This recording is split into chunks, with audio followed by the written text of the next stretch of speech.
welcome, folks, to episode 1 of Love Is. I'm Cassie. And I'm Justin. And like any first, Be it love or your first kiss, or first fights, eating like melted cheese. Oh, melted cheese, that was a game changer. Yeah, come on, Justin. It's like freaking cheese. Well said, Cass. Thanks. So, listeners, like any first, it gives us an opportunity to start fresh. Look back in order to look ahead. For our first episode of Love Is, we try to figure out where this all started. And wherever that beginning may be, we'll see if it gets us any closer to figuring out what love is. We delve into love's first, humanity's first, in this, our opening prognosis. Ooh, our numero uno, our number 1. Of love. Without further ado, we bring you Love Is... Myths and origins. Let's get into it.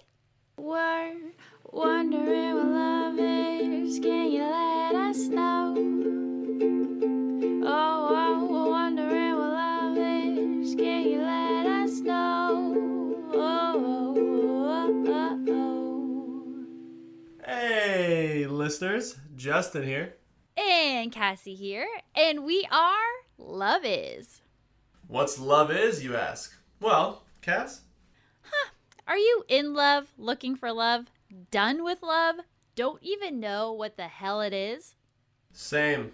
Join us as we navigate our own personal love stories while searching for meaning in this wide, undiscovered world of love. From rom-coms to marriage, From its origins to where it's headed, we do all the heavy lifting to define love for you. full of humor, storytelling, special guests, and even science, we get to the bottom of what love is, how to find it, and how to fall in love with anyone.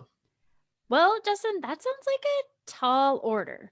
But really, what is our show? Well, Cass, each week we're going to chat, Because we're so cute and charming. of course, about love, and each week we'll discuss and hopefully learn about new topics of love and tell you, our listeners, what we found out. And if we don't agree, Well, that comes the fun part, Cass. that's right, Justin, because we're going to go head to head in heated debates to get to the bottom of our biggest questions about love. Sounds like it's time to fall in love. With love. Now that you know why we're here, let's tell you a little bit about ourselves. Hello, listeners. I'm Justin.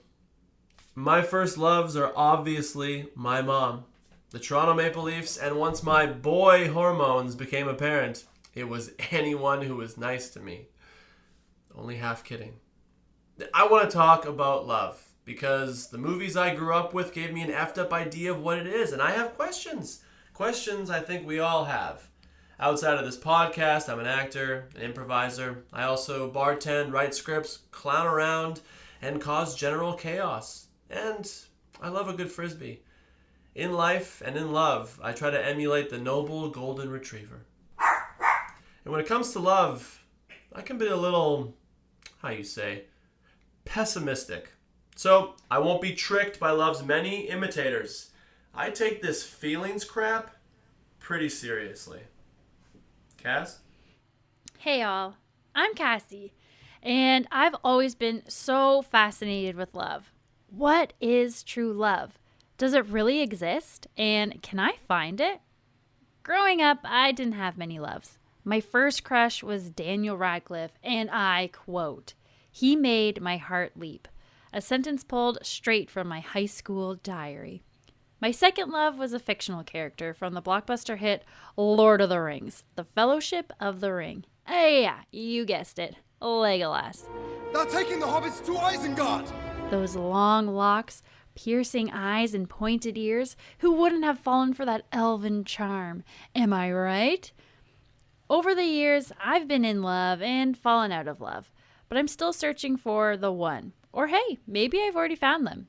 I'm over the moon to be here with my friend Justin to dive deep into the mysterious waters of love and see what we can discover. Hey Justin, since we're talking about our first, who was your first love? Well, Cass, My first love was a young lady. Let's call her Susan for privacy's sake. I have unfortunately never fallen head over heels in love for a Susan. Yet. Yet, correct. So apologies, all Susans. So, Susan was a new girl in my high school. I remember the day we met. She sat down 2 seats ahead of me in my first period, 10th grade English class. She didn't have anything to write with, Cass. And so I came up with this classic hunk in the movie move. That's right, folks. I offered her a pen. Ow, ow. Very long story short, the entire school for 3 years waited for us to get together. I professed my feelings on a class trip a year later. Will they? Won't they? She had a boyfriend living in their town, yada, yada. I threw my 18th birthday as a house party just so she would come to it and I could ask her out to her graduation, which I did. And she told me she waited for me to ask, but it was too late. No. Classic life stuff. And she Ugh. would now be going with said boyfriend. And we never were.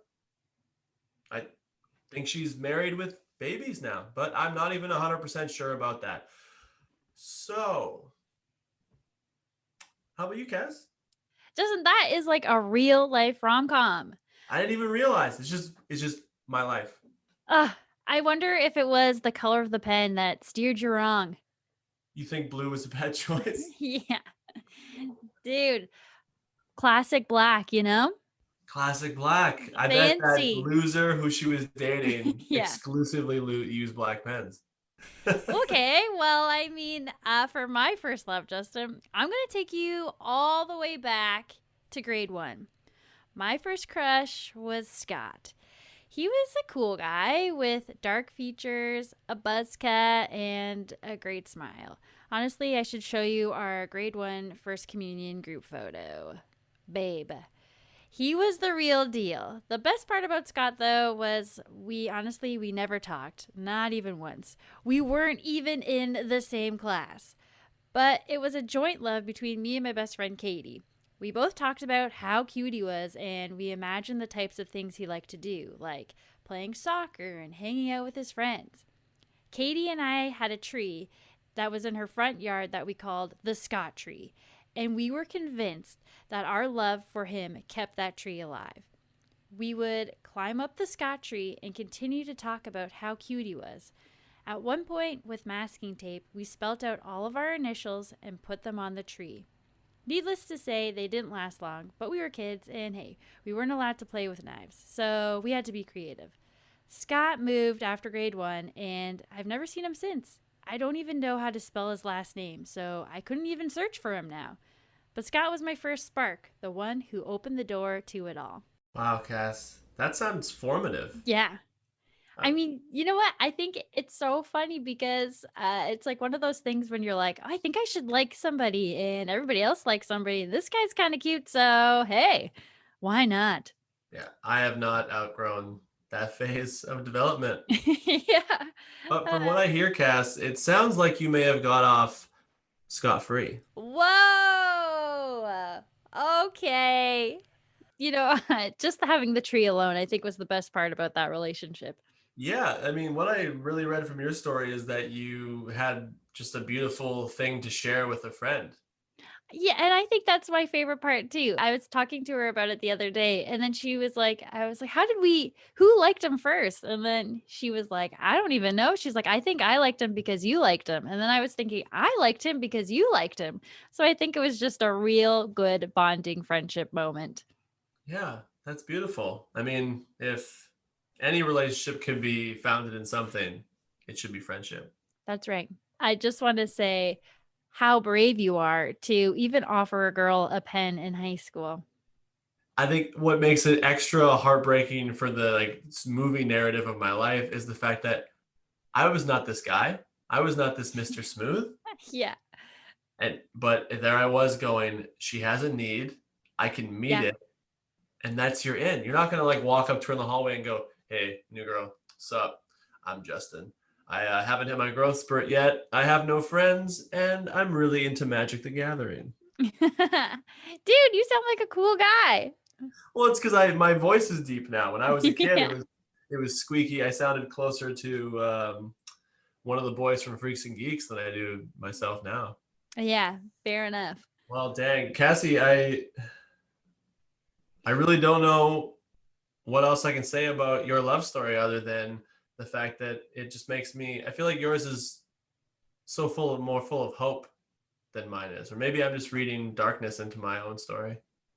No, you know what? I think maybe where mine loses hope was that was where my love life started and ended was in grade 1. I didn't have anybody in high school, so Well, because no one can live up to a tree. yeah, that's true. That baby stood strong, and that's all I needed, a real solid wood in my life. You know what I mean? It's a really deep metaphor for the rest of your life. You Yeah. needed someone really rooted, Yes. someone Very strong, grounded. grounded. Yeah. But the trouble with people who are really grounded, sometimes they have a lot of layers of bark protecting themselves. Wow. I think Yeah. every person I date from here on out will really appreciate all of the tree metaphors I use in our relationship. Yeah. I mean, if they're not impressed by this, I don't know what will do it for them, honestly. I mean, I'll just chalk it up to the fact that I'm just a big old sap. Oh my God. They Listeners, keep coming. I promise that this show is not just a bunch of dad jokes. There is real content. Yeah. I mean, I wouldn't be upset if it was. But before you get any further, I guess we should get into the episode. I mean, yeah. Should we get into it? Yeah. I mean, if the leaf blows too far from the tree, that doesn't even make sense. But All right, listeners. Episode 1 of Love Is. Let's get into it. hi, everybody. We're doing myths and Origins. This week we'll be discussing both topics in an attempt to narrow our scope on what love is. So, without further ado, do myths or origins bring us closer to an understanding of love? Thanks, Justin. I'm glad you asked. Because obviously, myths bring us closer to understanding love. I know exactly. You're probably like, what? That makes no sense. Like, myths are made up. But I ask you, Justin, and the audience, are they? Are they really? Have you ever stayed in a relationship because you thought your partner would change over time or chase someone because you thought they were the one? That's why I wanted to take a closer look at these myths. The myths that we've constantly heard throughout our lives and have believed. Sure, origins are great because they take us to the beginning of where this love thing all started. But myths? Myths are exceptionally hard to kill, and they can quickly become beliefs that affect the way we make decisions about love. Human beings often believe in things that we don't even have hard evidence for. So it's time to put a stop to these myths surrounding love and set the record straight, especially if they're debilitating us and limiting the way we love. So my question is, are these myths even true, or have we given them permission to rule our lives without a second thought? My goal here is to shed some light on these myths and see which ones are worth holding on to and which ones are holding us back, and to prove that myths do in fact bring us closer to understanding love. Okay, Justin, you're up.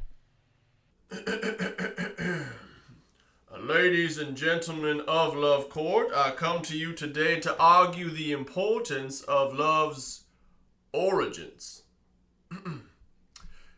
Where do we want to start when we're talking about the start? It only makes sense for me to start with origin, defined literally as where things begin. In my attempt to stay forensic in my research, I focused on what science and history could tell me. Unlike my co-host, who has allowed themselves to be swept away in the storytelling of love. I object. Justin, did you even listen to anything I just said? I did, and that's why I'm speaking now. Mm. I want to argue that an answer to what love is lies in the path of origins. Okay, so here we go, folks. There are a lot of myths out there, but I'm going to focus on the following 5. Number 1, love at first sight. Number 2, do opposites attract? Number 3, the one. Number 4, waiting for a person to change. And last but not least, number 5, bed death. If you're not having sex, your relationship is doomed. Note, please bear with me as the myth research was very heteronormative. Heteronormative, heteronormative, heteronormative. Heteronormative. That's lame. Number 1, love at first sight. Let me tell you, this is one of my favorite myths. I would consider myself a very intuitive person. I can catch someone's vibes fairly quickly after meeting them. And all of my romantic relationships, whether they were male or female, have all given me butterflies or thunderbolt feelings, which, by the way, is a real term. Although these relationships may not have lasted the test of time, I did know that these people were going to be very influential in my life. Fact. Although this myth is very common, researchers say it is not accurate. For heterosexual women, research shows that a woman only needs 6 glances to decide if a man suits her. Even though this technically isn't love at first sight, it's pretty darn close. I mean, 6 glances is not that much. According to author and life coach Allie Campbell, a woman takes 45 seconds to subconsciously decide if she likes a man. All things considered, I believe that our instincts are correct when we get that first impression of someone. It might not be love, but there is an attraction that may be worth pursuing and could lead to the potential for a loving relationship. Number 2, do opposites attract? Time to get to the bottom of this one, folks. Fact. Despite this myth's popularity, it has been proven wrong. Okay, sure, it's exciting when we meet someone and we're vibing, but then we begin to realize we have nothing in common, or we're very opposite. I'm a night owl and you're a morning person. But generally, people who are in a long-lasting relationship have more in common at the beginning of the relationship than differences. It is said that as early as our first meetings with someone, we tend to notice our own traits in that person, and then that signals that we have potential to have a harmonious partnership. Cass, have you ever heard of the Reacher and the Settler theory? I have not. Well, I heard it in a bar once, and it's that in every relationship there is a reacher, the one person going outside of themselves and reaching for someone much better and different than themselves, and a settler who accepts this person's request, even knowing that they could find someone closer to who they are and maybe on the same plane of intelligence and beauty. Just a theory. Oh, interesting. Okay. Also called the flower and the gardener theory. Okay, well, Justin, on that point, it's actually been found that couples with similar personalities and values make better parents than couples with different dispositions. So maybe the settler and the reacher isn't the best reference for what love is or what makes a good relationship. Who wants to be a birther, anyways? So overall, at the end of the day, you just want to make sure you're not sacrificing your own values and goals for the sake of someone else. This doesn't mean you have to have everything in common with your partner, but it is nice to expand your horizons and try something new and get out of your comfort zone. But it's also very important to feel supported and heard in your relationship. And as time goes on, personality contrasts tend to stand out more and become bigger over time, making it hard to withstand a long term relationship. Number 3, the one. Ugh, cruel heart, don't fail me now. Yes, I know there are more fish in the sea, but I love this idea of having the one, or better yet, the ones. Sometimes there are facts and scientists and brain chemicals that prove that love is generated. But even with all of this knowledge, I still want to believe so badly that love is out there for all of us and it can be found in that one special person who is just waiting to find us. Fact. Many people dream of finding a perfectly matched partner when they first start dating. But the truth is, we don't meet the one, but we become each other's one. When you have a long standing love and mutual respect for each other, in spite of all the obstacles that come your way, that will make you feel like you have the one by your side. Love is a bond that is built over time through challenges, acceptance, and trust. You can choose to build a solid foundation with someone, and you can choose to make the best life with that person. And how wonderful if you have those butterfly feelings at the start of the relationship, but it doesn't mean it's forever. Oh, I also hate to say it, but there are billions of people out there, and there has got to be more than one person who can be your partner in crime. Number 4, you can change a person. Right off the bat, don't do it. Don't do that to yourself. Your partner should not be your project. If you find yourself in this situation, kiss that person on the forehead, turn around, and go the other way. Fact. People are always trying to change me, Cass. I Always know. trying to change me. I'm trying to change you right now during this podcast. What? And you're still the same. Well, we'll stay friends, but you're on thin ice, lady. Yeah. This is already episode 1, and we're already like, do we continue? It's springtime, folks. Thin ice is here. But fact, Justin, if you still believe you can change a partner, forget it. Sure, a relationship leaves an imprint on a person's habits, but there are fundamental areas that you just cannot alter, no matter how hard you try. If you're trying to change someone's personality, their attitudes, their values, their behaviors, you just can't do it. And by trying to do so, you are being a disservice to yourself and to those around you. I promise you, there's someone out there for you that you will enjoy spending time with that you will not have to change. And last but not least, number 5, bed death. If you're not having sex, your relationship is doomed. It's okay. Take a breath. Fact. This is not necessarily true. It depends on your relationship and how important this is for the both of you. Sometimes not having sex can stem from deeper issues within the relationship that are not being addressed. Like, I'm too busy, or we've lost the spark, or I feel like we're more friends. I'm waiting for the other person to initiate. These are all important things to talk about and to not feel bad about. The key here is to not be afraid to fix what needs to be fixed, if that's what you want. It is an important and honest conversation that needs to be had with you and your partner. And hey, let's face it, we get older and there's lots going on. You're paying your bills, you're looking after kids, working that 9 to 5. The last thing you want to do is make sex feel like a chore. But it's important to be open and honest with your partner so you can get to the root of the issue, because you both deserve that. Mm-hmm. So, Justin, as you can see, relationships are more complex, and it's not as easy as love at first sight or opposites attract and everything works out. What these myths do is open the door to self-reflection.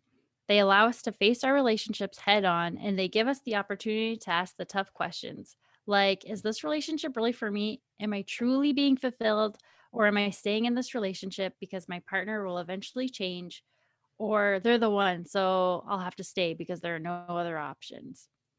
Because of this, myths give us a better understanding of what love is. The floor is yours, Justin. Let's see what you got. Well, listeners, Cassie's little diatribe was nice, made me feel good. Probably a little bit of truth in it.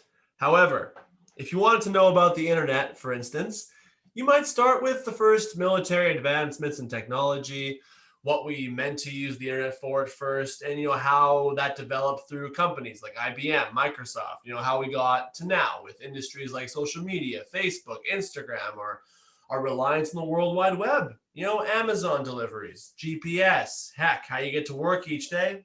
What I'm trying to say is we should try and identify where love even came from before we get all wrapped up in stories, myths, and albeit well-researched, opinions. We need cold hard facts, Cass.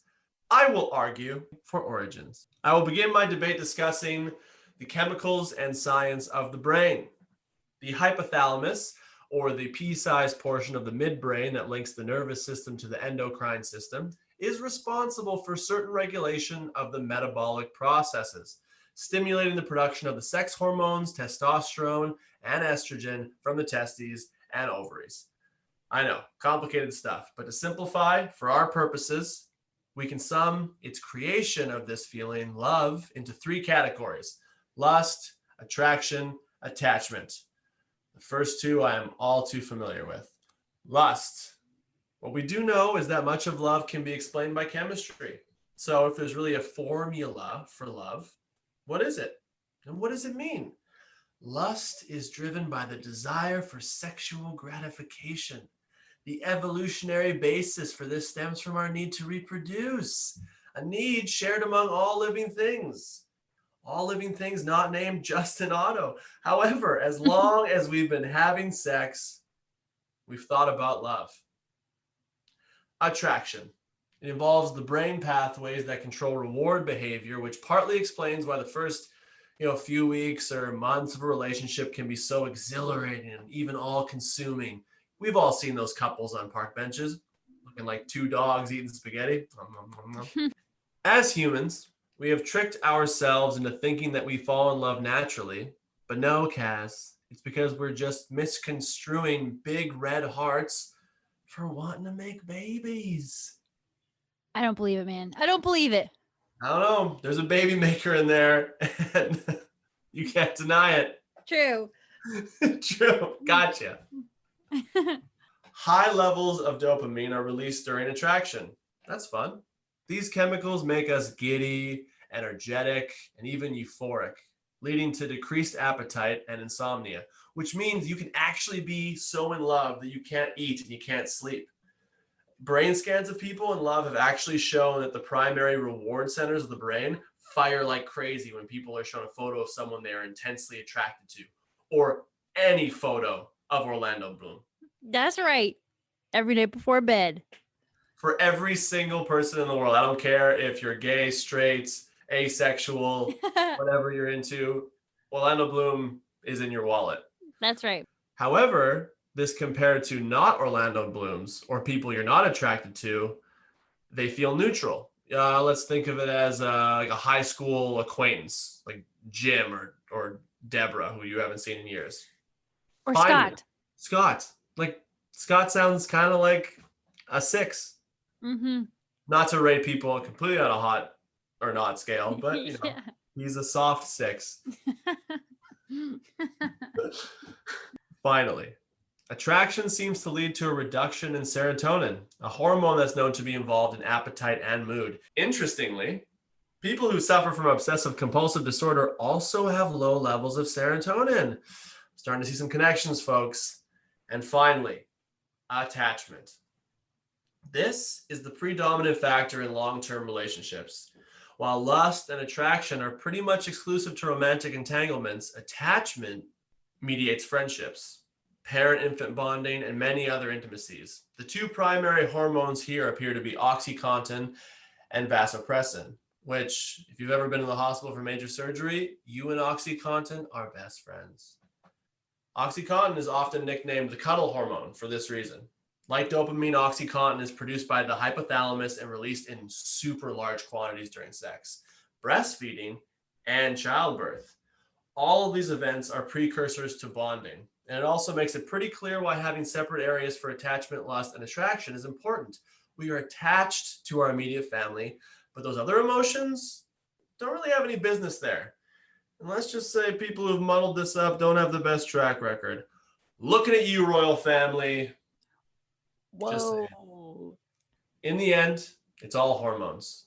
Maybe each of us can have chemistry with just about anyone. But we can make the argument here that love is just a drug. Now, my opinion, folks, is it only makes sense that what makes love so elusive to define is that it's primarily a misdiagnosis of reactions from our hypothalamus to outside stimuli. Love might simply be a catch-all for I want it and I want more of it. A dash of uppers, a pinch of downers, in a container that feels comfortable. Its origins might be make-believe. Yes, Cass? I was just going to say, I'm not buying this in the alley out back. I mean, you sort of are if you buy a Lizzo record right there.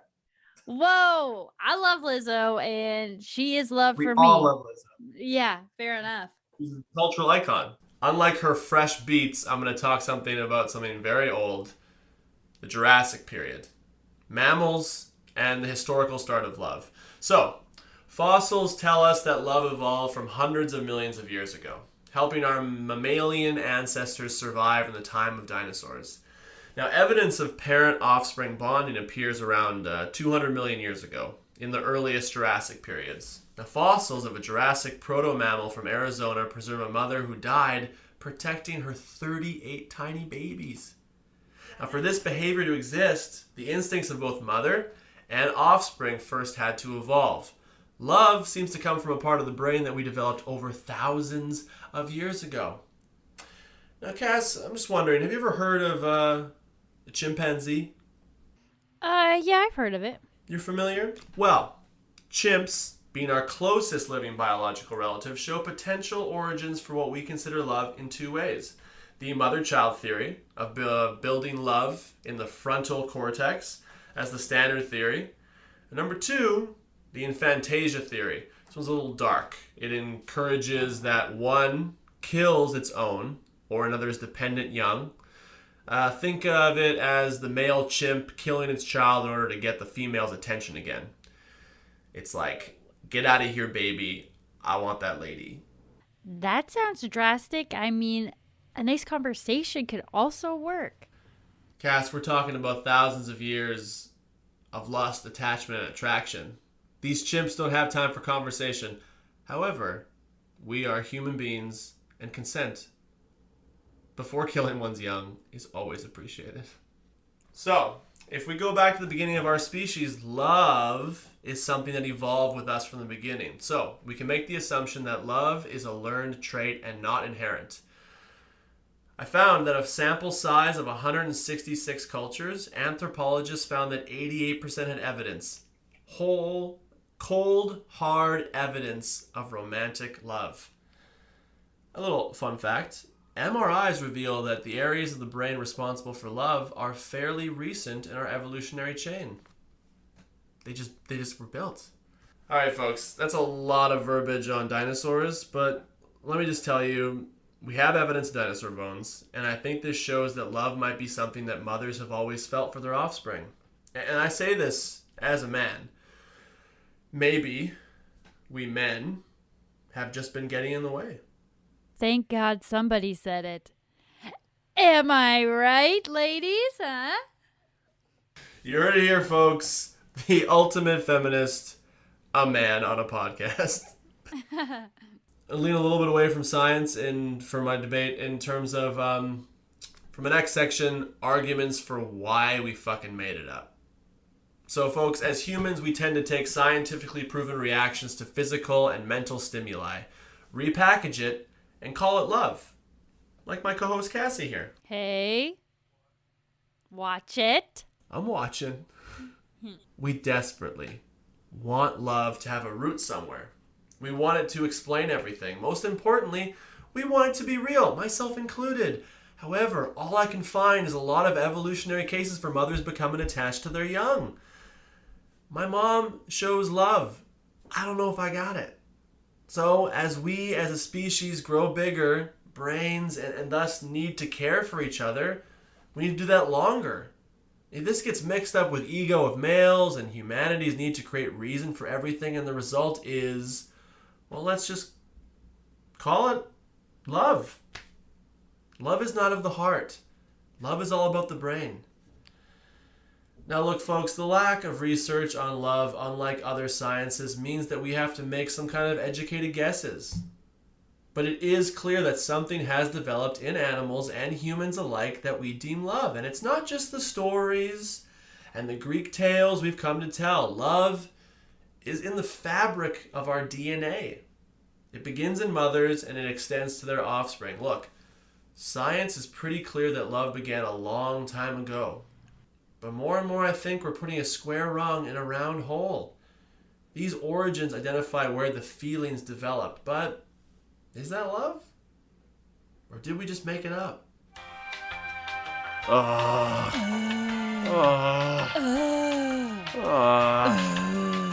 This week's about love. This section, listeners, is Love is Ugh, where we throw down why we think love is so darn sometimes. Justin, why is love so hard? How do we pick one when everyone is so freaking great? Oh, why is it hard to leave someone who you think is the one? Uh, when you know someone says they love you, but you don't know how to say it back. Why does science ruin everything?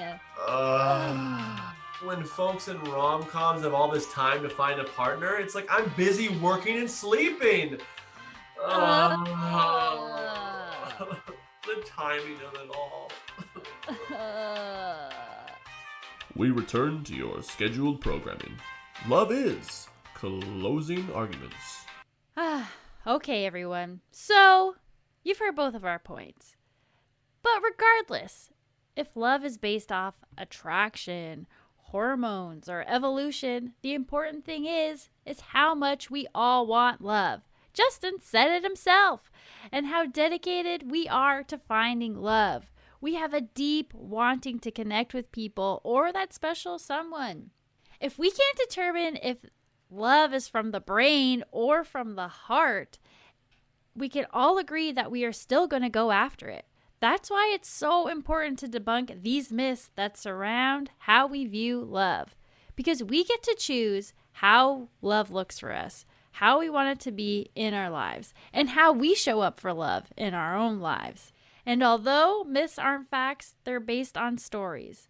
Stories that mankind started creating to better understand themselves and explain the phenomena that surrounded them. It's safe to say that myths are the original science. Before we gained all this technology to prove things, we created stories. That's why these myths are so important when it comes to understanding love. As human beings, we've always felt these things and we've always tried to explain them. And that's why we're here today. All right, Justin, what do you have to say? Science gives insight to where love may come from, but for my final argument, I'll look to the origins of where humans began to discuss, identify, and define love in conversation. We can look to Socrates as our origin for such discussions. In the Symposium, a philosophical text by Plato, dated nearly 2,400 years ago, a group of notable men at a dinner party drink and give speeches to Eros, the god of love and desire. Each man strives to best praise this god of love, and I will focus on the most famous response, that of Aristophanes. All right, listeners, Aristophanes' story goes a little like this. Long ago, he explains, there were 3 genders, male, female, and androgynous, and each person was twice what they are now. And that is, they had 4 hands, 4 legs, 2 heads, 2 sets of genitals, and so on. You get the picture. Now, Zeus decided to cut each person in 2. Now, because these folks longed for their original nature, people kept trying to find their other half and reunite with it. When they found their other half, they would embrace and stay together, not wanting anything else.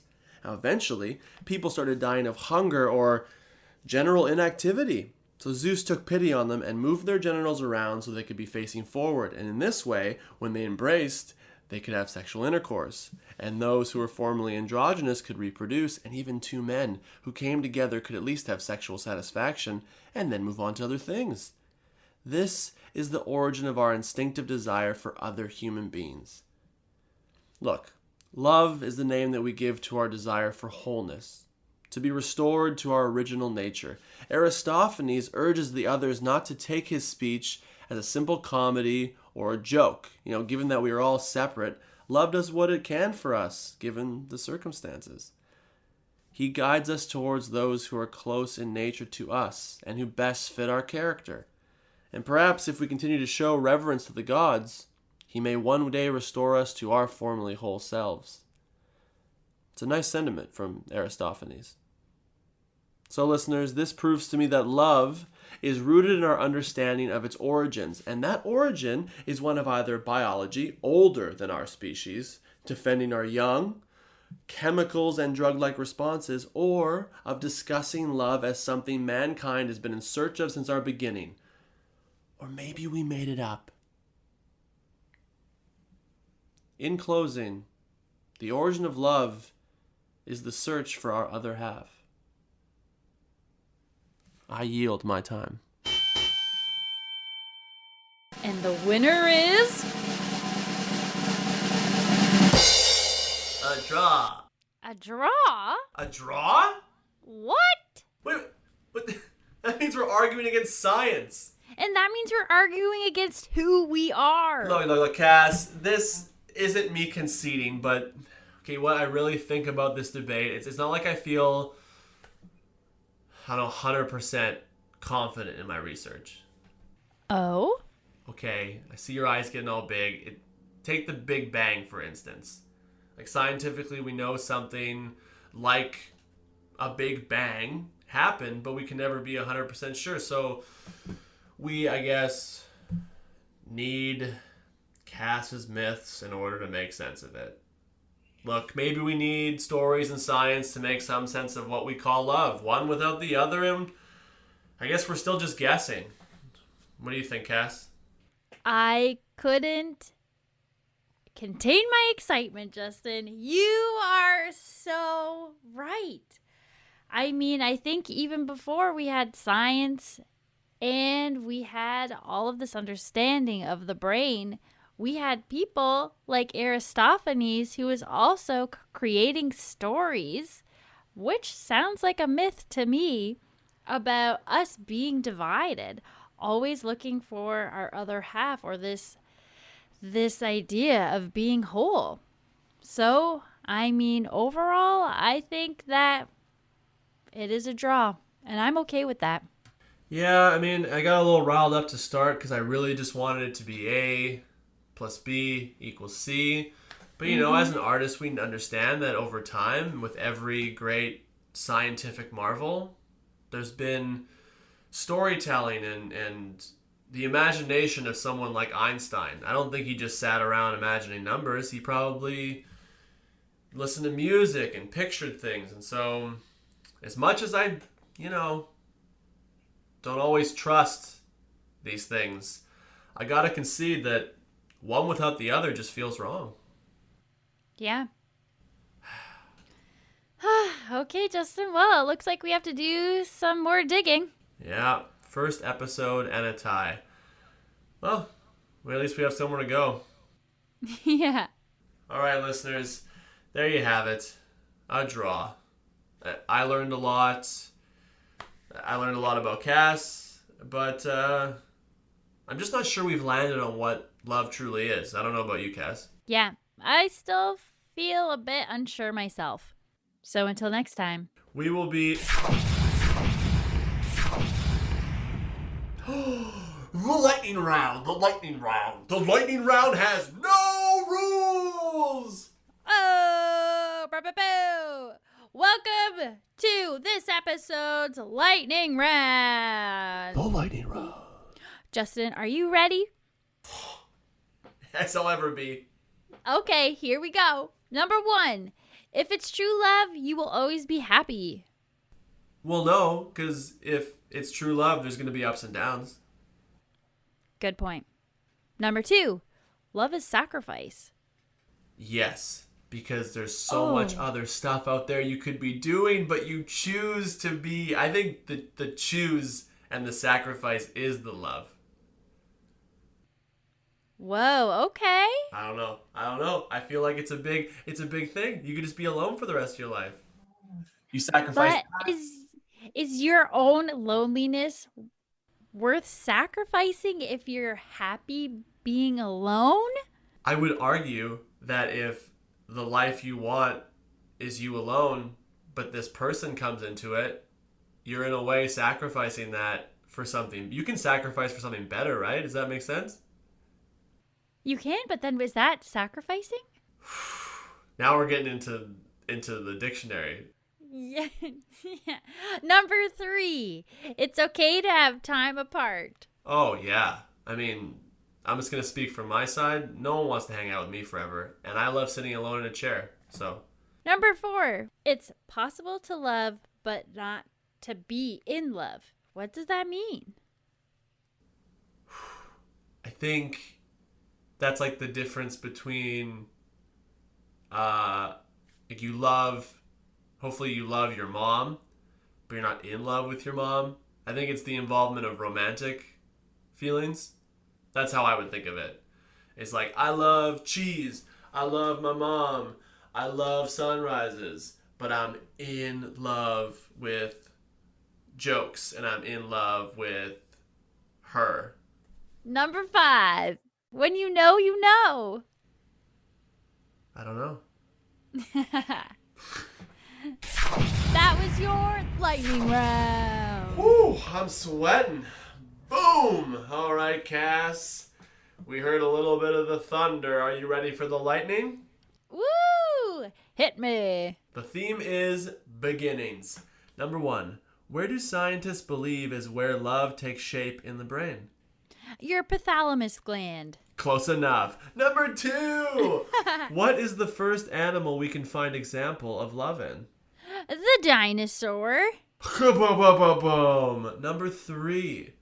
Love can be distilled into 3 main categories. What are they, Cass? Attraction, lust, and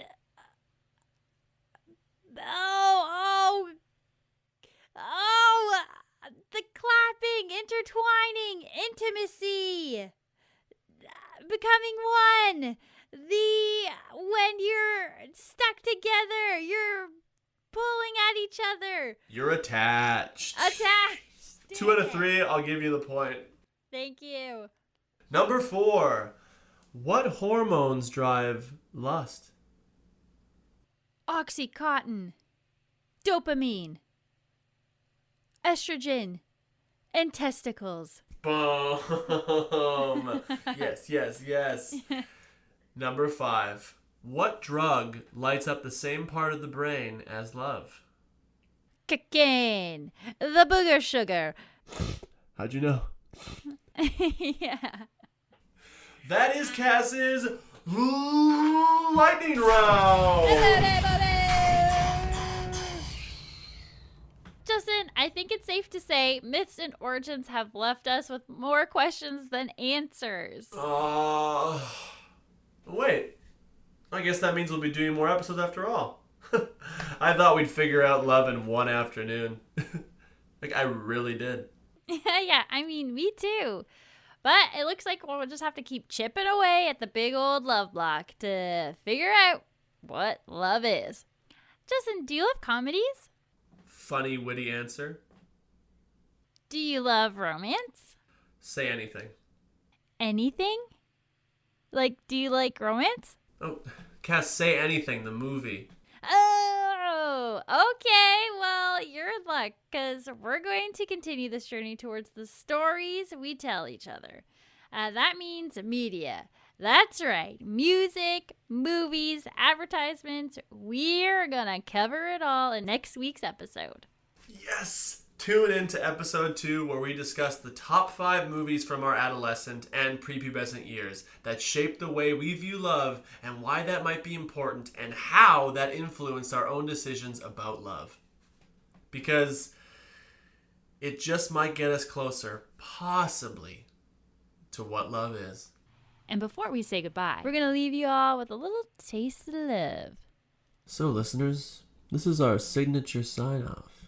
Cassie and I will each tell you a love story in whatever form we decide that week, whether that's through song, a poem we found, or the quote inside of a bottle cap. Whatever sparks love for us this week. Cass? This is a quote I got from Instagram, from @myspiritualpath. Your relationship should be your place of peace. It should be the place where all armor comes off. Egos are humbled and transparency reigns supreme. This week, I decided to go with a short speech from one of my all-time favorite films, Romance or Not. And let's see if you can guess where it's from. Well, how about this way?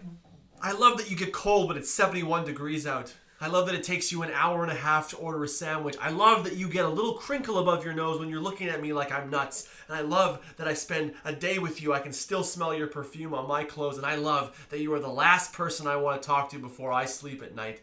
And it's not because I'm lonely, and it's not because it's New Year's Eve. I came here tonight because when you realize you want to spend the rest of your life with somebody, you want the rest of your life to start as soon as possible. Oh, I love that. And folks, that is our start, our beginning. Our origin. I hope you feel mythicized. Sorry, another dad joke. For the two of us at Love Is Pod. Whether you're in love or out of love, we love you. It's just nice to say. Love you, Justin. Love you, Cass. And we love you, listeners.